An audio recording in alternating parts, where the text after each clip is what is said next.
Hi, everyone. Welcome to the Wrangling Data Using OpenRefine workshop.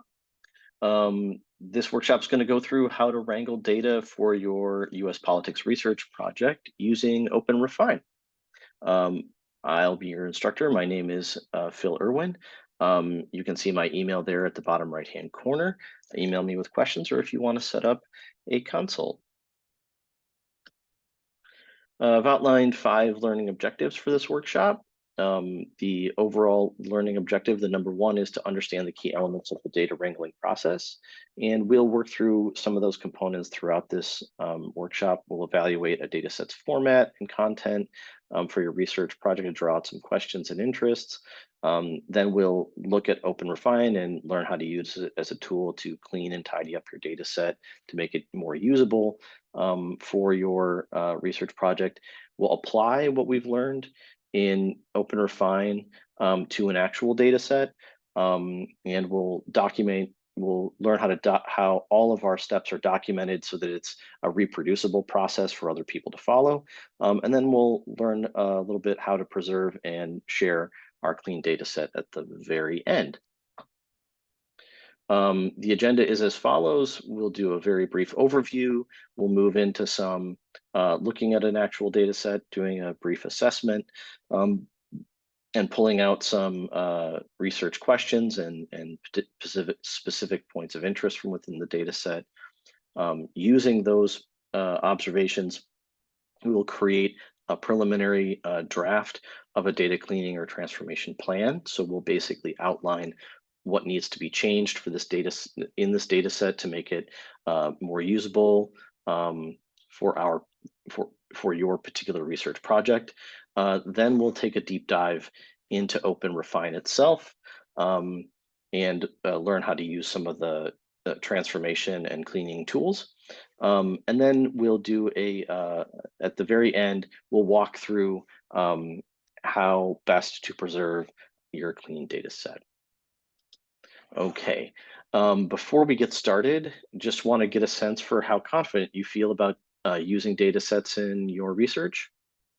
If you've done it before and are highly confident, definitely let me know here. It will give me a sense of how deliberate and slowly I have to move through certain things. If you're somewhat confident or not confident, definitely want to know that too. Want to anticipate how many questions I might get along the way. I want to make sure that everyone's able to follow along at their own pace. And even if you don't know, if you're not sure that if you're not sure if you're highly confident or not confident at all, if you just don't know, please don't hesitate to respond. Use this QR code to access the poll. If you're having trouble accessing the poll or can't answer for some reason, having a technical difficulty, just throw your response into the chat, and I'll be sure to look at those before we move to the actual meat of the presentation. Okay, now that we all have OpenRefine open and running, let's look at how to create a project in OpenRefine. If you're experiencing any technical difficulties at this point, if you were one of the ones who couldn't get OpenRefine open and it just is giving you trouble, please don't worry about it. Don't stress. Don't fight with it. Just follow along as best you can, and then we'll reconnect hopefully later and see if we can help you get it up and running properly. But for now, set it aside and just watch if you're unable to get it up and running. The first thing we need to do to create a project in OpenRefine is once it's open, and everyone should see the screen, make sure it says create a project. We're going to want to upload our data set from our local drive. So make sure this computer is selected. And then we're going to upload our file. So we want to choose that file from our computer. When you click choose files, you may have to search for the file, but we're going to upload the data set we've been looking at earlier in this workshop. So make sure to select this specific file. It's going to be a .csv. So make sure that AP Votecast 2018 data set is selected and it says CSV, and then click open. Okay, if the file's been selected properly, it should look like this. To make sure that it's uploaded completely and to start to move along into the process, we'll click next. So it's going to take a few seconds to upload,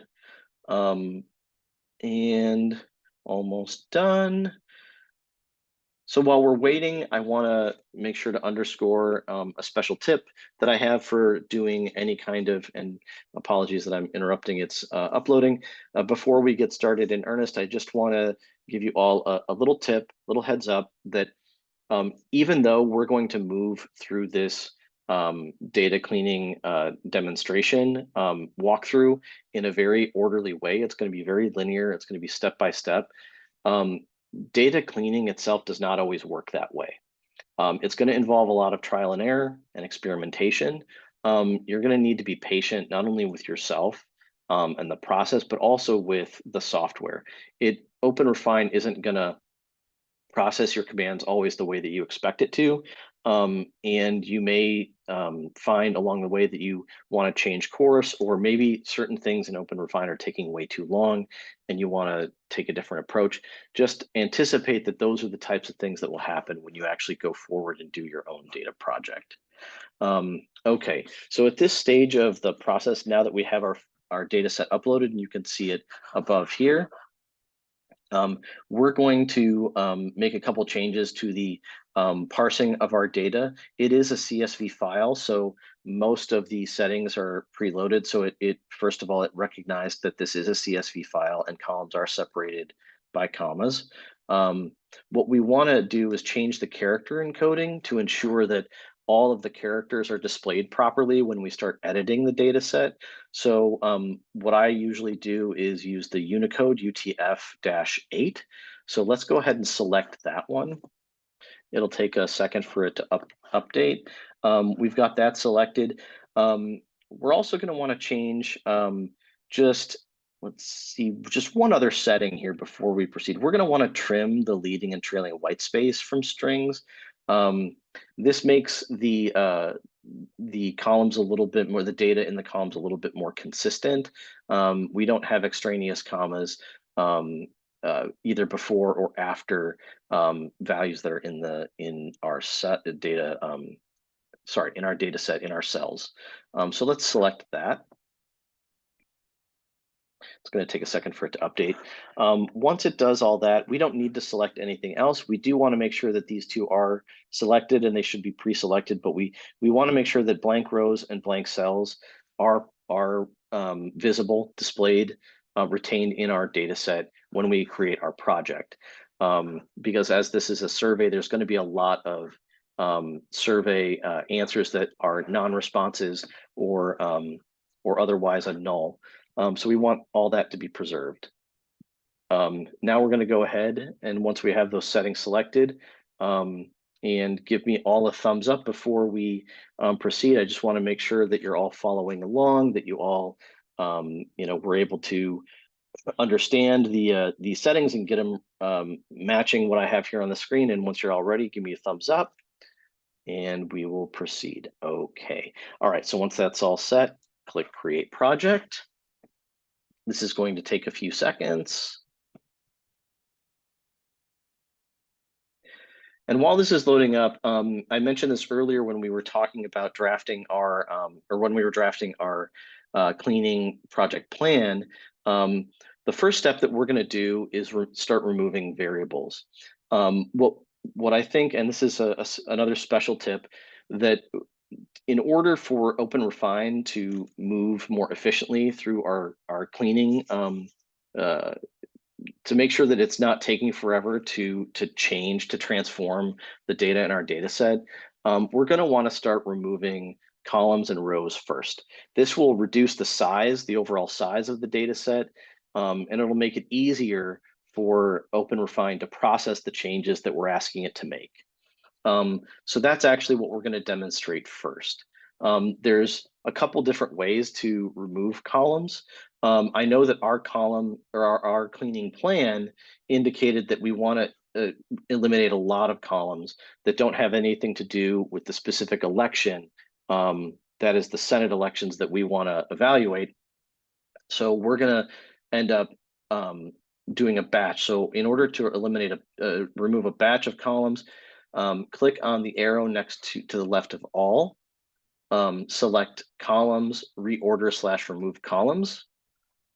And then once you get to this screen, to eliminate a batch, click remove all, and then if since there would only be a handful of columns that you actually want to preserve that relate to race 1, you would just go to where the race 1 columns are, and you would move those into the columns that you want to preserve, and then leave the columns you want to remove in the right hand column. We're not going to eliminate a batch because it would take entirely way too long. We don't have time to sit through that. So let's just go ahead and click cancel. Here, just to demonstrate what it looks like when a column is removed, and you can do this column by column. Let's go ahead and go to a race 2 value. So race 2 party, we're not really interested in this data, so we're going to remove this column. So to do that individual column, you click the down arrow to the left of race 2, edit column, and then select remove this column. Once you click that, Open Refine will remove it. It's removed it. To track the things that you've done and to actually ensure that it was removed, let's say you want to just make sure, okay, here it says it removed the column, race 2 _ party. Let's say you didn't want to do that and you made a mistake and you want to go back. Okay, I don't want to delete that. Then what you're going to do is click create project, click the step before it, and it'll restore the column to our data set. Okay. One last little thing that we're going to review when it comes to just editing a specific column is once we've got all of the columns we want, we're just down to the ones that interest us. We might want to rename some of these. So for example, P_state. We don't need P_ in the name of our column. So to change that, we click the down arrow next to the left of P_state, go to edit column, click rename this column, and then delete the P_, click OK. It changes it to state. Again, we can go over here and check in our list of things that we've done. It says that it renamed it. So if you wanted to reverse that, if you say you made a mistake and you maybe want to enter a different name or maybe just go back to the way it was, you can click create project and it'll restore the name there. Okay, so now we're going to move on to editing rows and cells. Okay, this is just to recap what we did in our little project. We created a project, we uploaded the data set, we set the parsing parameters, I then gave you a special tip about making sure to be patient, to experiment, to understand that it's not a one-shot, data wrangling isn't a one-shot process. We edited some columns, we removed some columns, just to reinforce how important it is to start with that, I wanted to highlight that we remove columns and rows before editing cells to make it easier for Open Refine. And then we also renamed columns. We changed the names of columns, removed information or parts of the name that weren't relevant to us.